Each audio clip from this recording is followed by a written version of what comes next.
কি গো হয়েছে তোমার ছেলে রেডি করা? ছেলে রেডি করা আছে। এত তাড়াতাড়ি দাঁত খাইতে যাওয়া লাগে?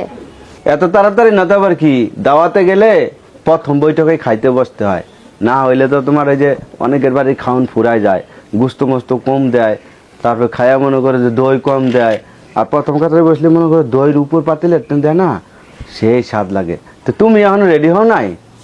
তুমি যাইতেছো, ছেলে যাইতেছে, আবার আমার যাওয়া লাগবে কে? তো তোমার যাওয়া লাগবো না? তোমার যাওয়া লাগবো না, টাকা 500 টাকা দিয়ে দাওয়াত খাই আমু, তো তোমার যাওয়া লাগবো না? 500 টাকা দিয়ে কয়জন খাওয়া লাগে? তুমি যাচ্ছ, ছেলে যাচ্ছে, তোমার বাতিজা যাচ্ছে, আর কয়জন খাইবা 500 টাকা দিয়া? তো 4 জন, তো 3, ছেলে তো ছোট, ছেলে তো আরো মেয়ে ময়না নিবে না, ময়না। না, আমিও যাব না, ময়নারেও নিব না। হ্যাঁ, আমি যাব না, তোমরাই যাও। এই কেমন মহিলা রে? কেমন মহিলা? তোমার বিবেক নাই? 500 টাকা দিয়ে কয়জন খাইবা?